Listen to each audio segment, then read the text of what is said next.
Hi there, thanks for joining me. I'd like to show you the 3-card Monte now. So let's get to it.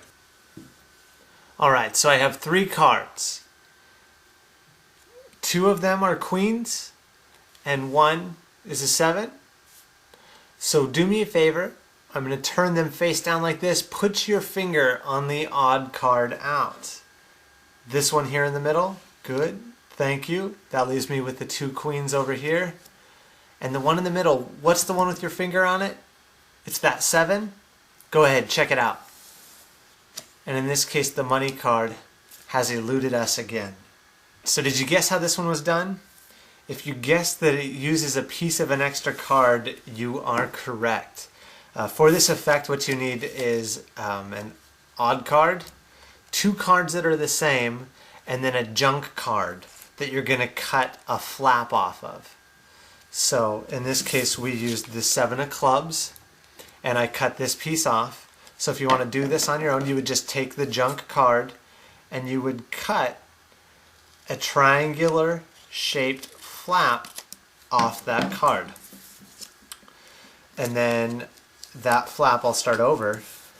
Say this is the flap, you're going to position it on one of the duplicate cards that are the same at an angle, just like this, and you're actually going to tape it down.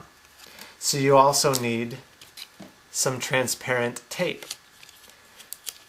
I guess it doesn't really matter if you use non-transparent tape as it goes on the back of the flap, but you put it along the vertical edge there, and stick that on, and then angle the card so that when it's on the queen, it'll look like an overlapping card like this. And then if you have anything hanging off the bottom here, which I do, there's a little flap right there, you just open up the 7, open up that flap, and just cut it off with your scissors so that it's no longer overlapping down at the bottom. So you've got your flap card here on your queen, and then the other queen here. And when you overlap them in a mini fan like this, it'll look like you have 3 cards. In reality, it's just 2 cards with a flap. Now, you take your other card and you hide it behind the flap. So it goes underneath the flap and you line its top edge up with the flap edge up here, and that piece of tape actually helps keep this piece in line. Like this. And then you put your other queen on top of it and you hide this part down here with your thumb.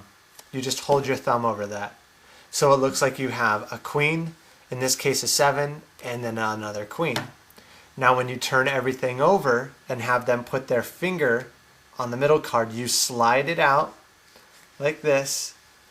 You line the 2 queens up before turning them over. But you don't want to square them all the way. You leave them spread a little bit and you can turn them over like this and show 2 queens. And you have which card? And they say it's the 7, and when they turn it over, they're surprised to find out it's really the 9 of hearts. If you want, you can set everything up. You can have these squared up in your pocket this way. You pull them out with the backs to the audience. And this is your gimmick with the flap. You take that one first. You say we have 1, 2, you take the 9 of hearts, and you're going to feed it into the flap, but you're doing it towards yourself so they can't see it. So you say that's 1, feed the 9 into the flap, make sure it's all lined up, 2 and 3, and you hold the queen up there, cover that part with your thumb as you bring that down. So you want to cover that part with your thumb. And you say, we have 2 queens and a 7. The 7 is the money card. I'm going to mix them up, and I usually do that as a little joke. Put your finger on the money card. They do. And then you pull everything out just like you did before. Turn over the queens. Square those up and say, what card did you have your finger on? And they may turn it over and see that it in fact has changed. Alright, so that's 3-card Monte. I hope you enjoy it. Go ahead, make the cards up. It'll take you all of maybe 5 minutes to make those up. Go out, perform it for somebody today. Hopefully you'll bring a smile to their face and brighten their day up. Thank you for your time, and as always, I hope you have a great day.